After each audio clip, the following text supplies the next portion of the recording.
Hello, welcome everybody.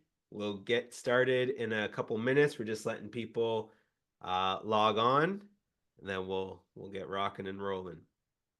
All right, well let's hop into it. I know there'll be some people still logging in. So welcome everyone to our November culture chats. Where again we're so excited that you took the time out of your day to be here with us. My name is Nathan Hall. I'm coming to you live from the traditional, unceded, unsurrendered territory of the Algonquin and Anishinaabe people, better known as Ottawa. If this is your first culture chat, we're so glad that you were able to make it out here today. These sessions are focused on holistic professional development through a racialized lens, right? So we cover things from, building resumes to things like today where we're looking at mental health, physical health, communications, all of these things that are pertinent for us to live successful and whole lives and careers. So feel free to introduce yourself in the chat. I want to point out that we also have our check-ins. So 2 times a month we have check-ins. So these are virtual meetup groups that we have where people can come, share their stories, offer support, network with one another. So we'll put the links to the check-ins into the chat. So please be sure to check those out and join us in those sessions as well. Today we have such a powerful conversation lined up. I saw some stats recently that said over 75% of employees experience burnout at some point in their career. And then I saw another stat that talked about the generational um, experience of burnout, with 55% of baby boomers experiencing burnout, 66% of Gen X, and then 83% of millennials. So we see that this is becoming more and more of an issue with each passing generation. And I know a lot of times before, with mental health issues, we tended to blame the individual. It's a sign of weakness, a sign of deficiency on their part. But at some point, when the majority of people are struggling with something, it's not an exception anymore, right? Clearly, something about how we've organized ourselves as a society, the conditions that we live right now, has made us more prone to these types of issues. So I wanted to bring someone here with us today to help us to make sense of all this, to navigate this world. And so today we have my brother. And I almost mean that literally because everyone thinks that his brother and me are brothers. So we're kind of brothers. Um, but our guest today, has lived all over the world. We'll dive into that in a little bit. But Ray spent a lot of time in Ottawa. Graduated with a bachelor's degree in biology, a master's in neuroscience, a PhD in clinical psychology, and then a postdoctorate, right, in neuropsychology. So he works right now at the Chill Lab. So probably not what you think. It's the cognitive health in late life. So he does research to promote brain health in populations at the greatest risk of Alzheimer's. So he does a lot of work in the community around mental health. A well-read, well-educated man to come and talk to us about this issue today. So everyone, please welcome Jeremy, my bad, Dr. Jeremy Grant. Welcome, welcome. Yes, yes. Thank you so much for the introduction. It's great to be here. Looking forward to connecting with you all. Yeah, I've known Nate for a while, and yeah, we're like brothers because of the uncanny resemblance, particularly with my brother. And yeah, it's crazy to hear you read off my bio because I just love studying the brain and just have kept doing that, and accomplishments and degrees have come along the way. So looking forward to chatting. Yes, thank you for joining us. So why don't we start off and tell us, who is Jeremy Grant? Like, what is your story? How did you get to where you are today? Tell us about that. Yeah, it's quite a long story, but I'll give the synopsis, I suppose. And both from a personal and from a professional perspective.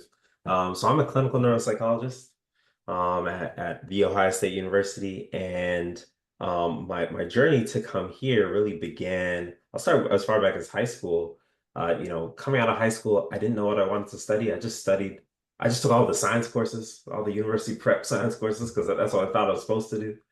And I ended up studying engineering in my first year because I thought it was just a good combination of all the sciences. Didn't like it. It didn't really excite me. And I took a psychology course in the summer after my first year and was just absolutely fascinated, just blown away. I remember going up to the professor for the course like after class, and I was just like badgering him with questions like, what about this? Like, what about that? And he was kind of just like, you know what? You're asking really great questions, but the truth is there's so much we don't know. Like I can't answer all of your questions.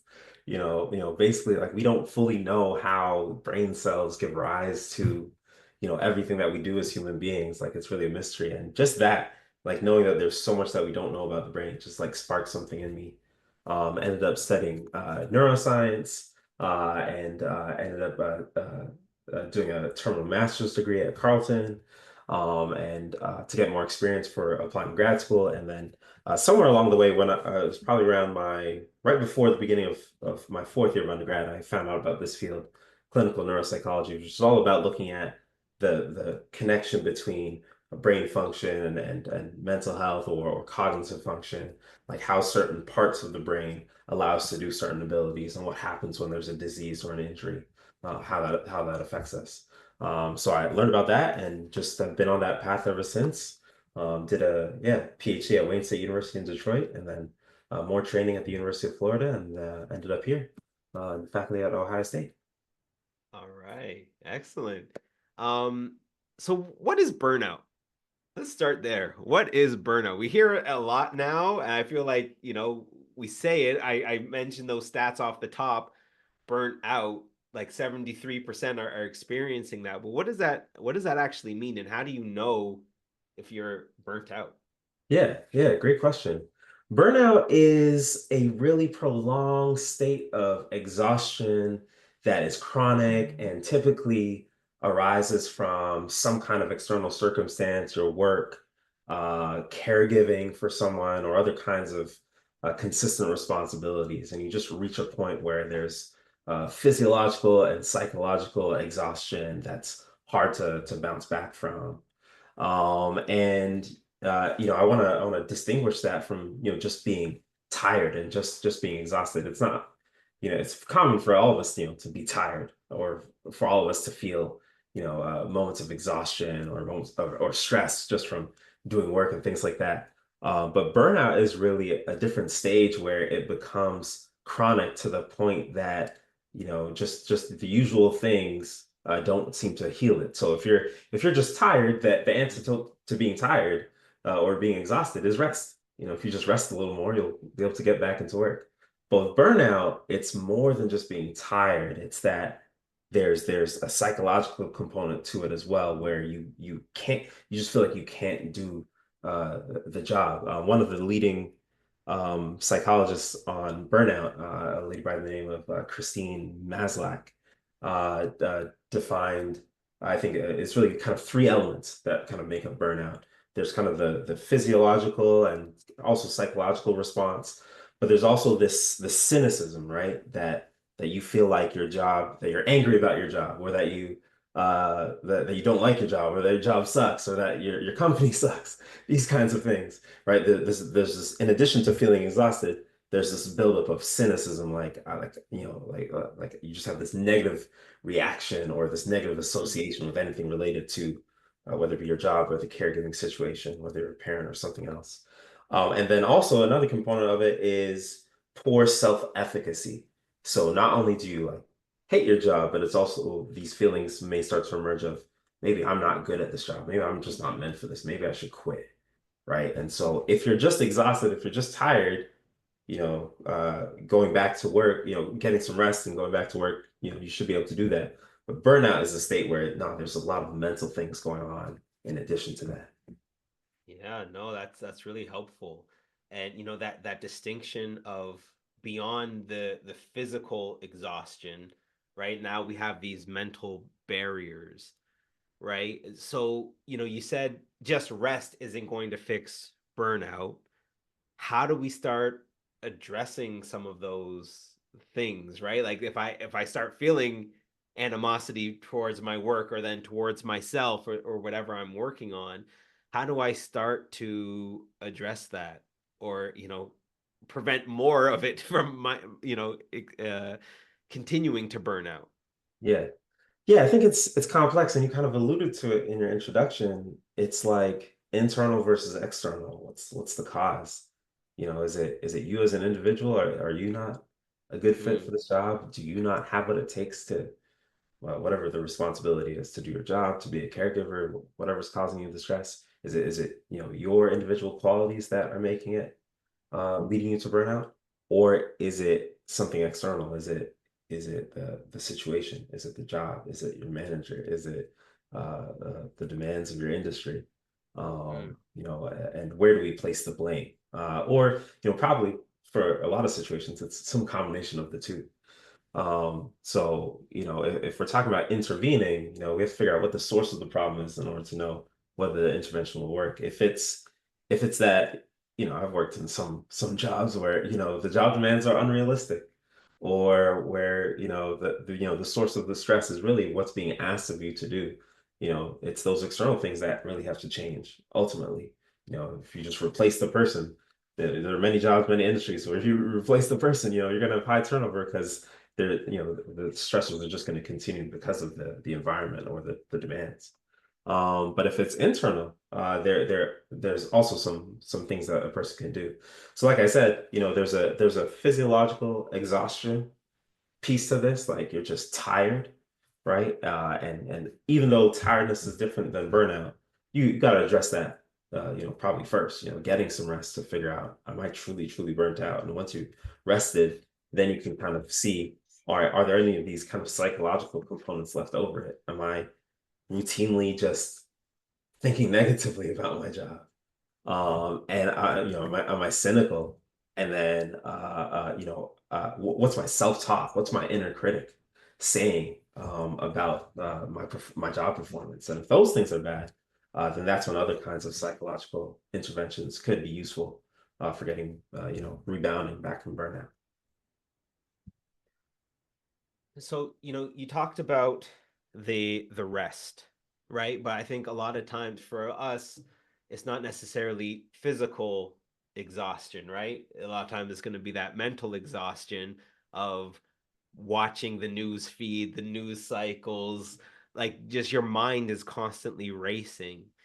Do you have any recommendations? Like, how do you rest your, like, it's easy, like physical rest. Okay, I can go sit down, but mental rest is like I lay down, my mind is still going, right? It's like I'm playing with my kids, my mind is still going.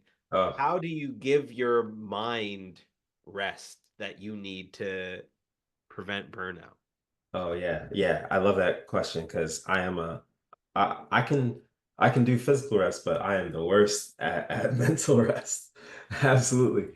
And I think, the one of the key things is just being very careful about what you fill your mind with, and being very intentional about pursuing activities not that are not just emptying your mind, but are filling your mind with something good. Like it's like with physical rest, it's kind of like the way we generally perceive sleep, or taking a nap, or taking a vacation. Usually, or maybe less so a vacation, but usually it's like physical rest is like not doing anything. Like I'm resting, I'm sleeping. But mental rest, it's probably even more important. It's not as important to just empty your mind, but to really fill it with things that bring you joy, that bring you vitality, and bring you, that just yeah, bring you natural pleasure. And related to that, I think a key component that leads to burnout is really the concept of values. It's when your work, or whatever the situation is that's causing you burnout. But I'll use a job for it as an example. When your personal values and your workplace's values, what they value versus what you personally value, when those aren't in line, that's when you're really, that's one thing that we know can really, really lead to burnout. And so a big part of mental rest is pursuing things that kind of fit with your values. Mm, and taking time to explore those.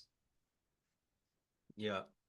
I think, with that mental rest, like we're bombarded so easily now, right? It's just like without effort, I'm seeing images, I'm getting news, it just comes at me from every direction that it requires a level of intentionality for mental rest than it does for physical rest, right? Like I can just sit down and achieve physical rest, Right. in a split second. Mental rest, it's like you have all of these meditation apps and all these things because it is so much more elusive to be able to be like, okay, I mentally rested from something. Yeah. So I like the idea of, I have to fill myself up with something. I can't just sit down and rest my mind. I have to proactively fill it with something to take space from all of the other things that are trying to take my attention. Bingo. Yeah. Yeah, I'm seeing a comment in the chat from Kareem about social media, which was the next thing on my mind. Mm, As we're talking about being bombarded, that's just such an important starting point. A big problem that we have that previous generations didn't have is just or I should say, a really amazing thing that we have is, the amount of access to information mm, that is available to us, just from our phones. A really big problem that we have is the amount of information that's accessible to us, just from our phones and from our computers and from our devices. And so, yeah, it's really, social media has kind of grown organically.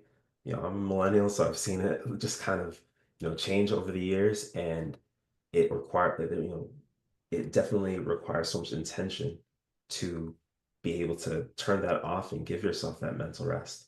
That's something I started doing really during the pandemic. yeah. Now I only go on social media about, once every 2 weeks or so.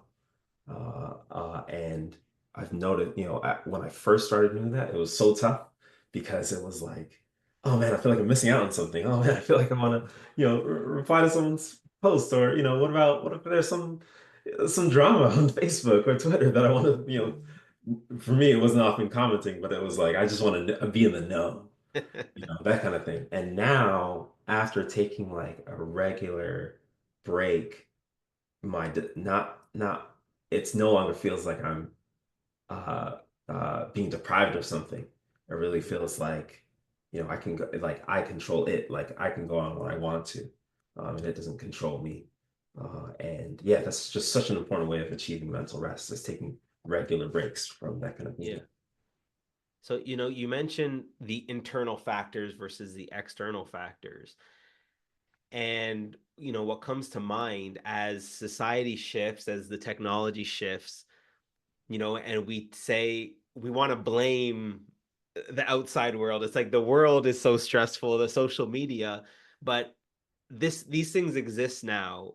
And so we need a new set of skills in order for us to, right? And we see as technology shifts, society shifts, the generations, we haven't figured out, adopted those skill sets required to navigate through this new environment, right? What do you think those skills are that we all need to learn, to embrace in order to move effectively through the world as we know it now? And we know we're going to continue to see this progress and the speed of which technology is adopted, the speed at which information moves, right? So this is the reality that we're living in. What are those skill sets that we need to develop in ourselves to be more resilient in this date and time? Yeah, yeah. Yeah, it's hard to know where things will go from here, but building resilience and being mentally strong, and not just strong, but being adaptable, is going to be really, really important. I think for me, one of the most important skills is learning how to deal with your inner critic, learning how to deal with, this is something that existed before social media, and has only become more and more pronounced with social media. It's just like the comparison trap, right? Like, for example, with social media, you're seeing everyone's highlight reels, comparing it to your regular, life and just feeling, that regular exposure to everyone's, their best versions of themselves just leads to so much comparison that leads to so many feelings of, so many negative feelings of depression or just negative comparison or low self-worth.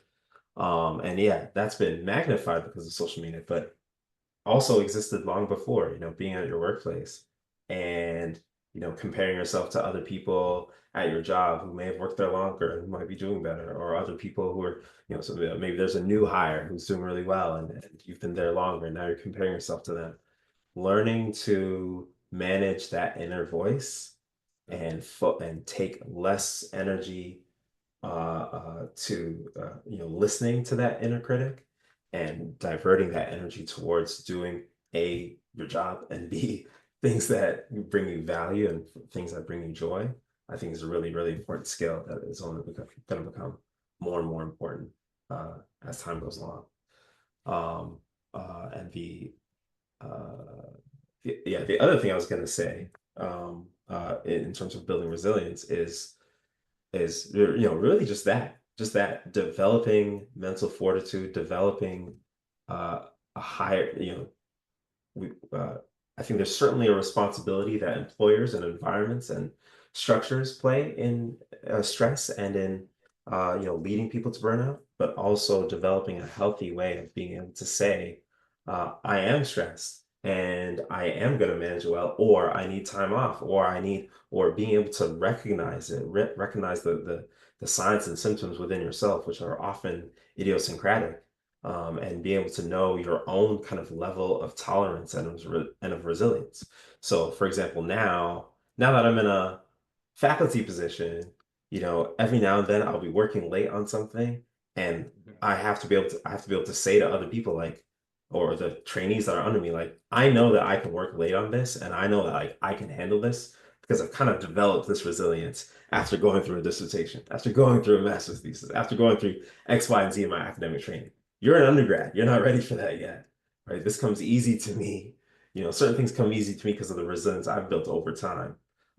Versus for you, you still have some ways to build up that resilience. So, it's on me. Now that I'm an employer in a sense, Yeah. it's on me to kind of realize, like, all right, different people under my supervision have different levels of ability and different levels of resilience. But also for ourselves, when we're the employee or we're the supervisee, we have to be able to say, honestly, here's what I can handle. And I want to build up my resilience. So that raises an interesting point. So, building resilience, I have to expose myself to these conditions that lead to potential burnout, Yeah. right? And so it is a balancing act of I'm not trying to limit the amount of stress that I'm exposed to. I'm not trying to limit all of those circumstances. I need to expose myself to all of these stressors, right? It's just being able to manage how much for how length of a time, and that so over time I can develop more of a resilience towards those things. Yeah, yeah, for sure. There's a great TED talk about stress. It's like one of the top 5 TED talks, from a health psychologist. I can't remember her name off the top of my mind. Uh, I'll butcher her name, so I won't say it.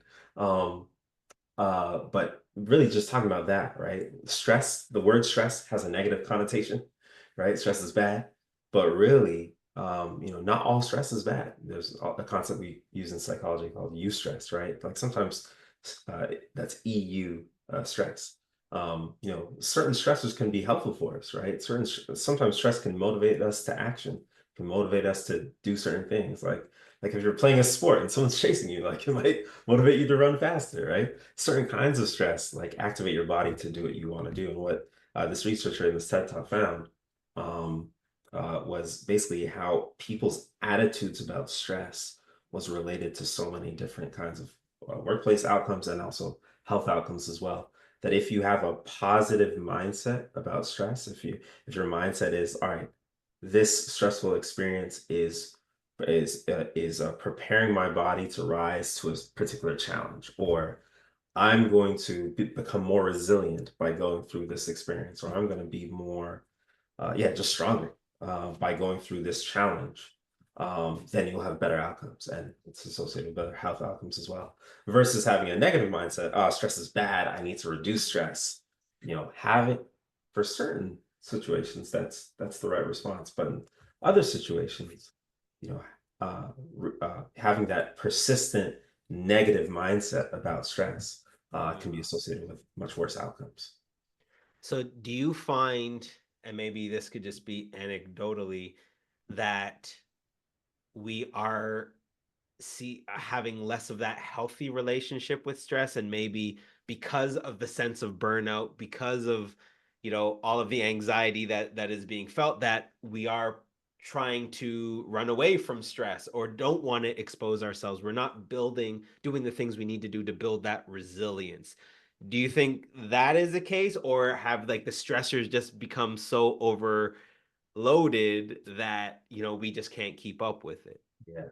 I think there's a bit of both. There's a bit of both. So there's a lot of critique, in the public sphere and in academia as well, about, Gen Z, millennials, but also particularly Gen Z, being raised by social media and things like that. Like, oh, they're wimps or they're, more prone to mental illness and things Yeah. like that. Um, and I think what we know from history is that, mental illness has always existed. We're just better at categorizing it now, better at talking about it now. People not being good at dealing with stress or dealing with stressors has kind of always been a thing, but now with social media, certain things are a little bit more magnified. Um, what was I going to say? I do think there's an element of society that is coddling us a little bit too much, um, and is really rooted in this idea that, oh, you shouldn't stress anyone. You shouldn't. Stress is completely bad, and that's just not fully the truth, right? Certain challenging experiences allow us to build resilience, allow us to build skills, allow us to build mental fortitude and different uh, strategies for dealing with problems. And it's kind of a dose response curve. And for most things in life, we want it to be like an optimal amount of stress that allows us to kind of do what we want to do. A good example is like working out, right?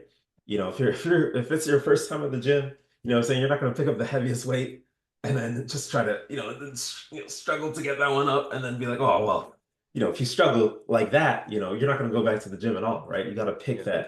that optimal weight. Same thing. If you only, take the 2.5 pounds and do that, you're not going to build too much weight. You need to find that kind of optimal zone where it's like, this is a challenge, but not overwhelming. That just applies to so many things psychologically as well, is that we need to be exposed to things that are kind of that optimal level of challenge, not overwhelming us, not burning us out, but Yeah. challenging us enough to build skills. Okay. I kind of dropped the anxiety word before, but can you lead us, like, when is burnout, anxiety, and depression, and can you walk us through like the differentiation between some of these larger terms, Yeah. and how do you know where you fall under, Yeah. and then how to address those? Right, for sure. So I'll start off talking about depression and burnout because they're very, very similar. A key difference from a technical perspective is that burnout isn't a medical or psychiatric diagnosis. It's just kind of Yeah. a phenomenon that people report and that people study. It's officially categorized as just a workplace or as an occupational phenomenon versus these other things are like medical or psychiatric or psychological disorders that have physiological attributes that are being studied, as well as obviously a certain criteria in order to be formally diagnosed. Particularly regarding depression and burnout, they can look very similar to the person on the outside. One of the key diagnostic features of depression, or the two, are having a depressed mood, which is exactly what it sounds like, just feeling sad or feeling withdrawn for an extended period of time. But probably the other key feature that distinguishes depression from other things is what we call anhedonia, a lack of pleasure from formerly pleasurable activities. So, yeah, you used to enjoy reading books in your spare time. Reading books no longer brings you pleasure. You used to enjoy playing a sport at a particular time. That activity no longer brings you pleasure like it used to. In burnout, that's one key thing that differentiates burnout from depression. In burnout, it's not as much that you don't get pleasure from doing your work related activities, or that there's a loss of pleasure in some sort. It's these other things, it's these other negative feelings about your work that you can go to work, but you have this cynicism and you have this lack of self-efficacy, which can also happen in depression. But in depression, there's this key feature of, for some unexplained reason, the things that you used to enjoy, they no longer bring you pleasure. What was that term for that you said? Anhedonia. I will throw it in the chat in case people Anhedonia. want to. And Okay, so when depressed, we experience that anhedonia. We don't yeah, take pleasure in the things that once brought us pleasure. With mhm, burnout, there tends to be more cynicism right, exactly. towards either like your workplace or whatever is burning you out. And Yeah, then oftentimes that also turns inward against yourself, where you are cynical right, against your own right, capabilities and skills and so forth. exactly. And I want to make sure I differentiate. Depression is something that, having a depressed mood is something that people experience all the time, Mhm. right? And it's natural to feel sad or to feel, grief is another one, or to feel like depressed about certain circumstances. But I want to differentiate that from things like major depressive disorder or dysthymia, where these things are chronic and are associated with a bunch of other symptoms as well. Uh, and So yeah, I was gonna say, so is there, I guess, is there a depression, a distinction, I guess, between feeling depressed, yeah, and being depressed? yeah. That's a great way of stating it. There's a difference between feeling depressed and having major depressive disorder. Is how Right. So I would feeling this like, okay, you know, the election just happened. I'm right. I'm feeling depressed about Right. that. Yeah. Being depressed is if that like carries on for a Yeah. certain period of If time. it carries on, and particularly when it becomes largely internalized, like it's largely because of your own internal thoughts and feelings and less to do with an external situation. I'll give you an example from my personal life. Like I went through a period of depression when I went through a particular academic milestone, and I thought it wasn't going to work out. And I was sad for like a period of time. And then I actually ended up working out. And what happened to the depression? Went right away. Back to normal. That's different than someone who is experiencing persistent lack of pleasure in activities that they used to enjoy, and is experiencing other symptoms associated with it, like yeah, depressed mood, sleep disturbances, weight gain or weight loss, thoughts about harming themselves, or difficulties with attention or thinking or memory, a host of other symptoms. For many people, feeling depressed, something has happened in your life and now you're sad about it. That's normal. That Mhm. can lead to, or in other situations, is different than someone who experiences major depressive disorder or other psychiatric diagnoses in the realm of depression, Okay. where it's And then like how does a how does long period. Yeah. how does anxiety tie into all of this? Yeah. Then anxiety, depression and anxiety are really along the same spectrum. Depression, I have negative feelings about my current state, or about things that have happened in the past. Anxiety, I'm having negative feelings about something that's going to happen in the future, either the distant future or near future, really along the same spectrum.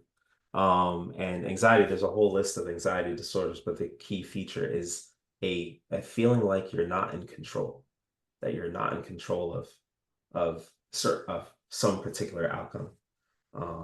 That loss of control just leads you to spiraling, and having thoughts that go out of control. And it could be, yeah, there's a whole realm of different disorders. generalized anxiety disorder, um, um, uh, disorders related to trauma or various stressors, all kinds of things. But the key is reining in those thoughts and reining in those feelings of a lack of control. And then secondly, another key thing for any anxiety problem is just exposure. Regardless of regardless of whether it's just a little stage fright or whether it's a severe anxiety disorder, the common method for dealing with those is some form of graded exposure to the situation that brings you anxiety. So yet another example concrete example, yeah, if someone is afraid of public speaking, getting them closer and closer in a graded way to getting in front of a crowd to speak. So it could just be standing up 1v1. It could be standing on the stage with no one there. A graded exposure to getting to that point. And so that applies to regular life things that bring us anxiety as well as more severe disorders as well. So is it similar to depression where I can feel anxious and then there's I am anxious or like I am Yeah. diagnosed as anxious? Yeah, it's all along the spectrum, just like depression. I can feel depressed, and at the more severe end of the spectrum, I can have a diagnosable psychiatric condition, major depressive disorder. Everyone feels anxious. That's a natural part of being a human being. An anxiety disorder is really where the anxiety is resulting in what we call functional impairment. It's actually impairing some aspect of your life, that it's impairing your work, it's impairing your school, it's impairing your relationships. That's really the key feature of how we distinguish between just having some negative feelings versus I have a diagnosable disorder. It's really it's not really the strength of the feelings, but it's really, are these feelings impeding some aspect of your life? Is it getting in your way of doing your job or getting in the way of your relationships? Okay.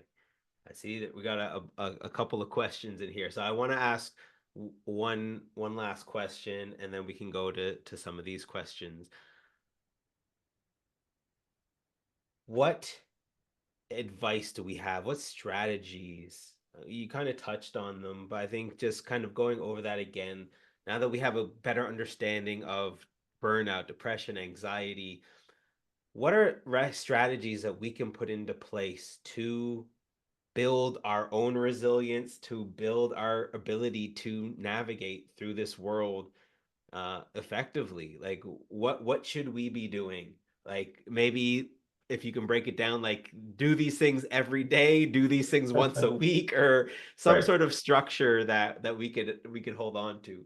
Yeah, yeah. There's so much to say. I think, this conversation is about workplace. So I feel like let me start there, about important things to do in the workplace and then things that you can just do in your personal life. I think it's so important to um yeah, not it's a lesson I'm trying to learn myself. Don't let your inner critic, drive you. Don't let your inner voice do all the talking.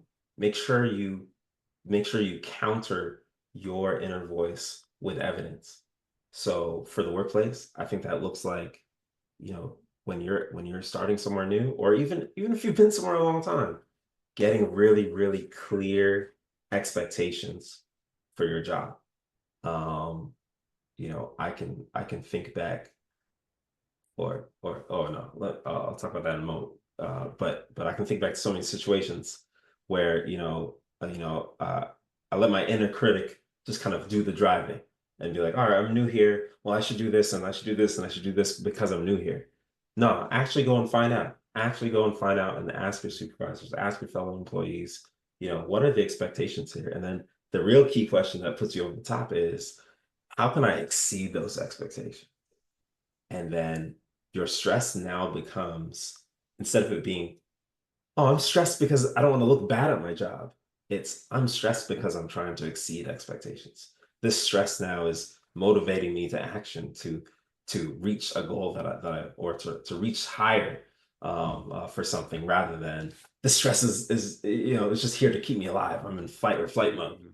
So Um, we're taking the stress instead of it tearing us down. Now we're using stress to propel us to to greater heights. propel us forward. Exactly. Bingo.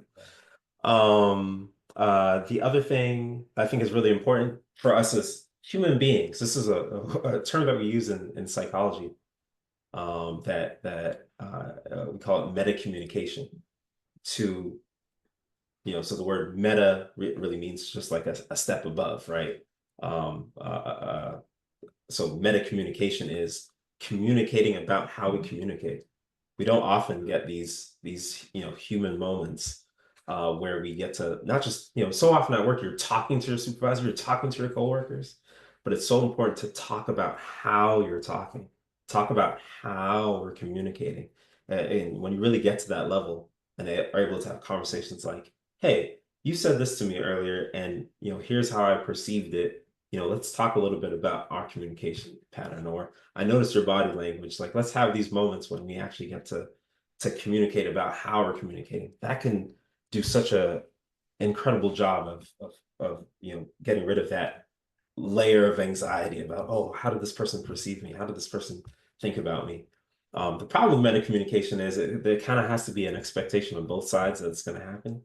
So, if your employer isn't expecting it, it can be weird to be like, hey, let's talk about how we're communicating. But that's once again something good to set an expectation on when you start a new position or when you're in a new scenario. Okay. Uh, Excellent. So, yeah, sorry, you had one more? yeah. The third thing Nice. that I would say that's really, really important is for dealing with your inner critic is a concept that I draw from my psychotherapy training.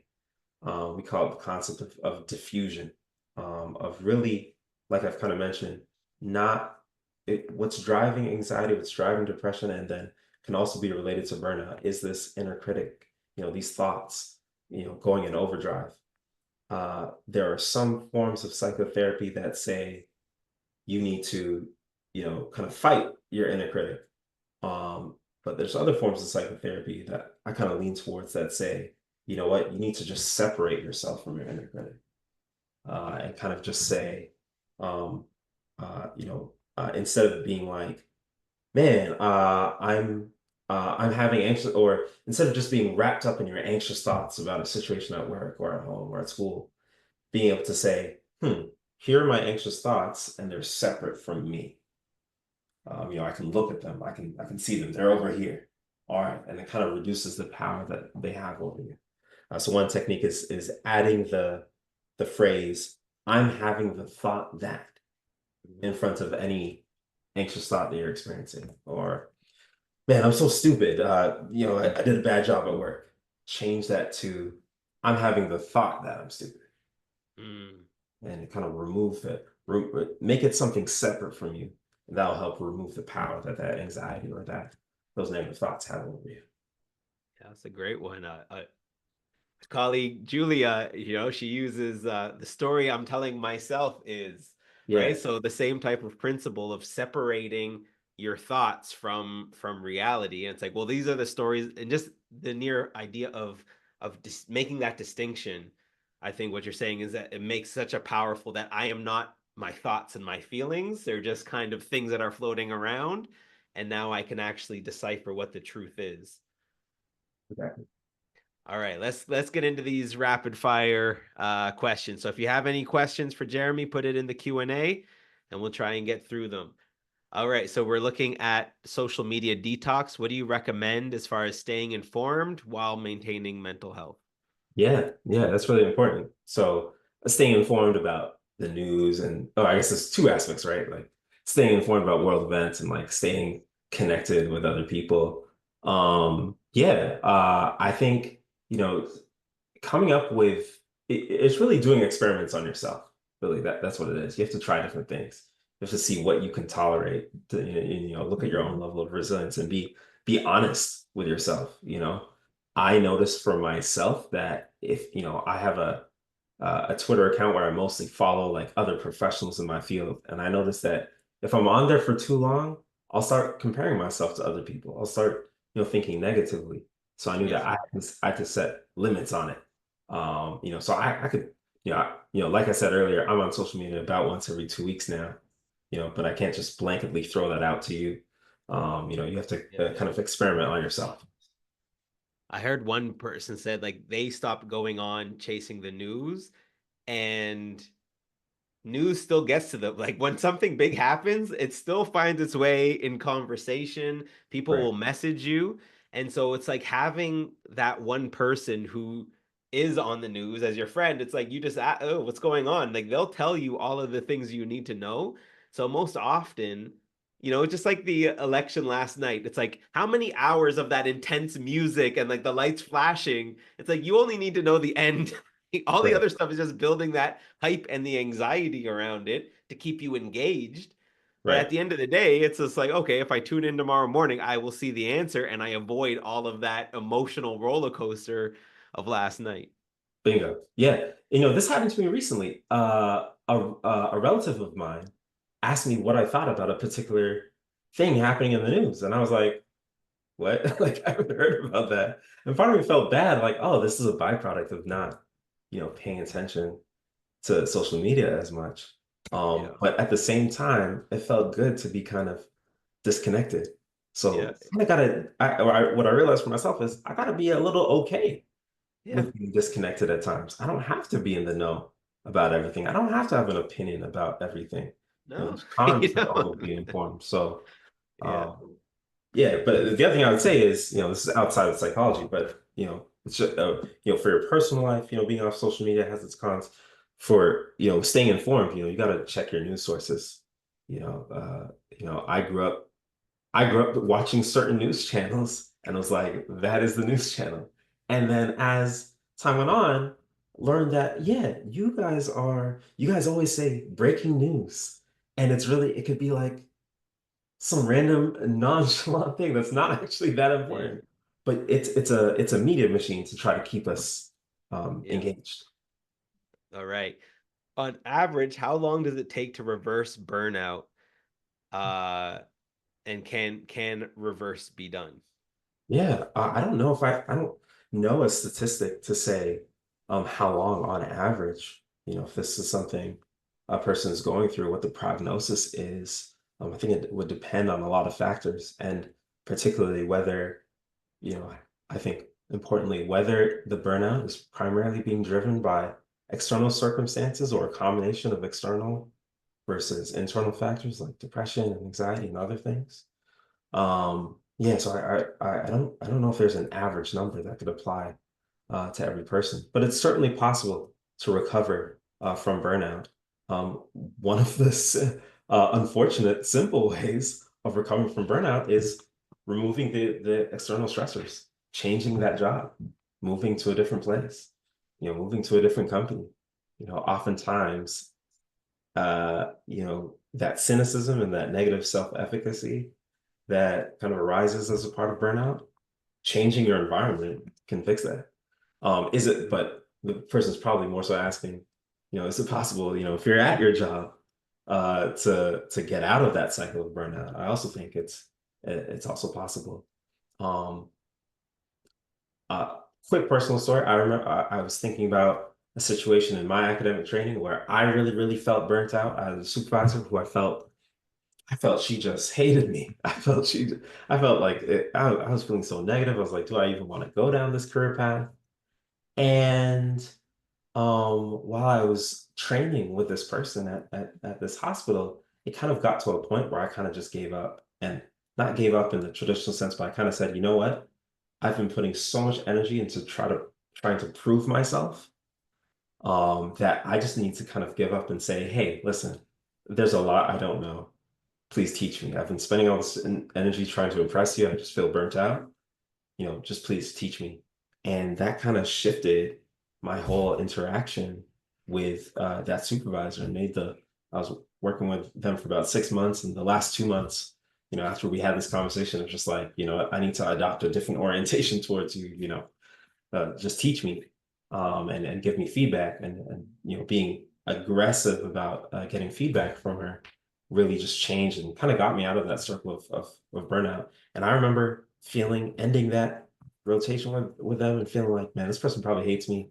Months later, we were at an event and different faculty were giving praise to different people, and she said, "I loved working with Jeremy. He was, so open to feedback. He made it so easy to work with." Mm. So that's just one example of like, yeah, sometimes it's an internal, sometimes it's an externally changing environment, sometimes it's internally changing your attitude that can lead out of the spiral of burnout. Yeah, I love, the level of accountability of like what can I do in this situation? Because oftentimes it's like even when our external factors seem bleak and against us, there's still always something that we can do. We can always play our cards a little bit differently, being vocal about something, understanding what my triggers are, communicating that, having our meta conversations. So I love all of these suggestions that start with us, right? Because we can only control the outside world so much, Right. but we have control over how we approach it, how we interact with that. And so I hope that we can all walk away from this feeling a sense of empowerment that while, there might be all these stresses in the world, we still have agency to how we approach them. And can we turn those stresses from tearing us down to propelling us to greater heights? Right. So I love that. Next question. What are some tips to stop that self critic? I Yeah. think we all want to know that. Yeah. How do we Yeah. turn Yeah. that voice off?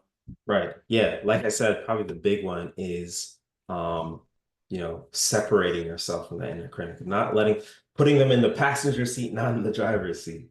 All right, you're over there telling me stuff, but I'm the one controlling my life. This is like someone said, this is the story I'm telling myself. I'm having the thought that I'm doing bad at work or at school. I'm having the thought that someone doesn't like me. And then the next step after that, two next steps after that is going out and seeking evidence. Going out and, if your inner critic is telling you that your boss hates you, go out and have that meta conversation with your boss. And it helps to have these conversations before there's a problem, much harder to do if you only start when there is a problem, but to go out and to be, yeah, aggressive about getting positive and constructive feedback. And then the third thing is, for dealing with that, like I mentioned earlier or alluded to earlier, was, pursuing your values and asking yourself, all right, is what my inner critic is telling me, is that helpful? Is that gonna propel me forward? Is that gonna lead me towards my values?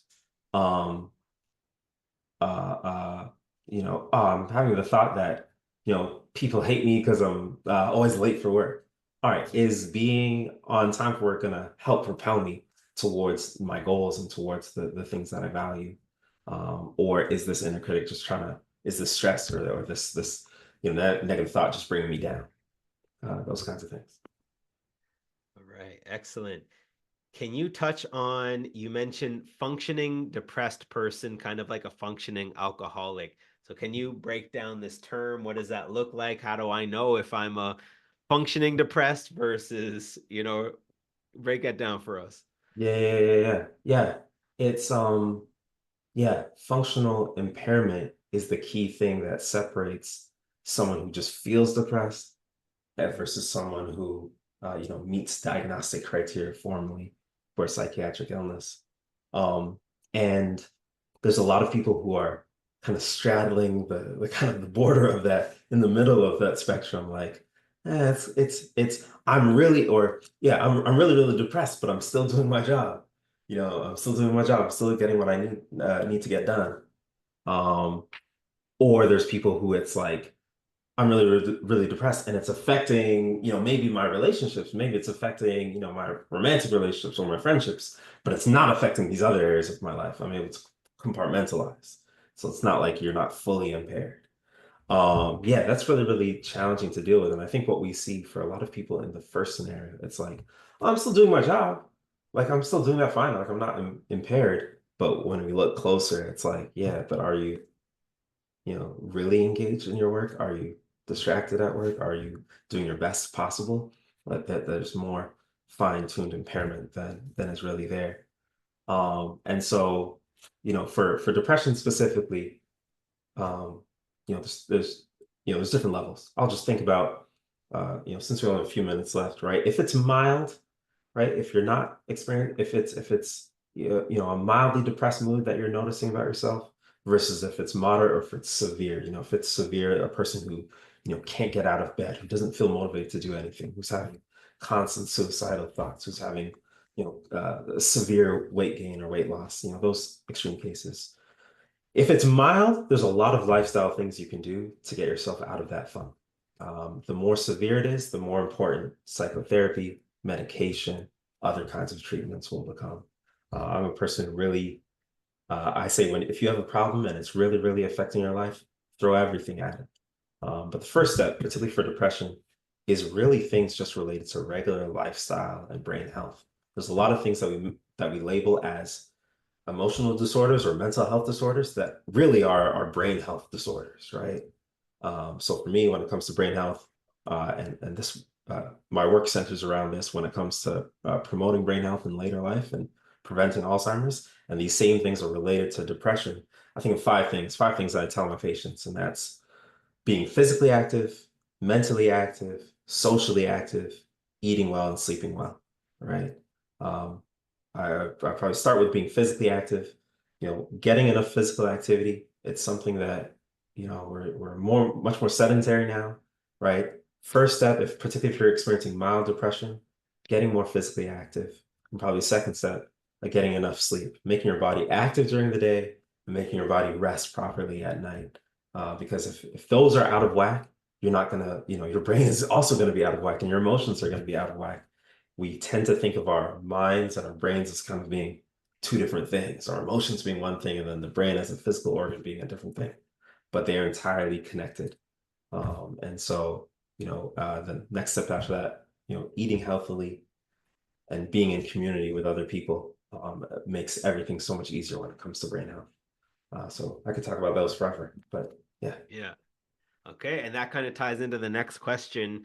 They're saying family members have early onset Alzheimer's. What are some habits that we can include in our life? So we talked about the physical exertion, mental, Yeah, uh, good eating, good sleeping, and yeah, social relationships. yeah, So those are absolutely. the core things. Yeah. Did you want to touch on that or? Yeah, yeah, yeah. That's pretty much it. Being physically active, mentally active, socially active, and the key for physical activity and mental activity. What I mean by those is, like I mentioned earlier, finding the right amount of challenge.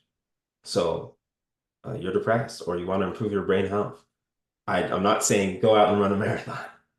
I'm also not saying, oh, just like walk 100 meters, right? Do something that's going to bring you a little bit of challenge, right? But not be too overwhelming. That's where the real health benefits are, physiologically for your brain as well as mentally, Yeah. as well. All right. This was amazing. Did y'all learn a lot in this session? I think this was impactful. I know we probably all have tons more questions that we want to ask. So I'm just so grateful for you taking the time to connect with us and speak with us today. I know a lot of people really benefited from this. I'm dropping in the chat. For those who don't know, we have our mental health for success program. So we've partnered with a clinician who is working with people in our community to provide 4 free sessions of therapy. And then any subsequent sessions that you have with them, instead of $130, it's only $60 coming through this referral. So take advantage of this. We all see that how important our mental health is. So many of us are struggling. And so, feel free to share that link as well with your friends and colleagues. Share this link. So we'll have the recording up on the website in the coming days. So please keep an eye out for that. Jeremy, so grateful, so thankful for all of the insights that you shared with us. Do you have any final words that you want to share with folks? Any final takeaways? Yeah, just that. I think what we just talked about, finding the right amount of challenge. Oh, you know what? That's something I meant to mention earlier that we didn't really get to talk about. This is culture check. All of this is related to, culture and particularly as, I'm presuming a lot of us as Black professionals, right? In my field of research and in this conversation, there's this tension between, is it society? Is it racism? Is it, Mhm. the external things? Is it the environment? Or do we put the blame on us as individuals? Are we individually, is it our skill set that isn't good enough?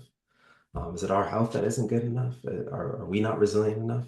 And I just think it's so important to just balance the two. The truth is probably for most situations both.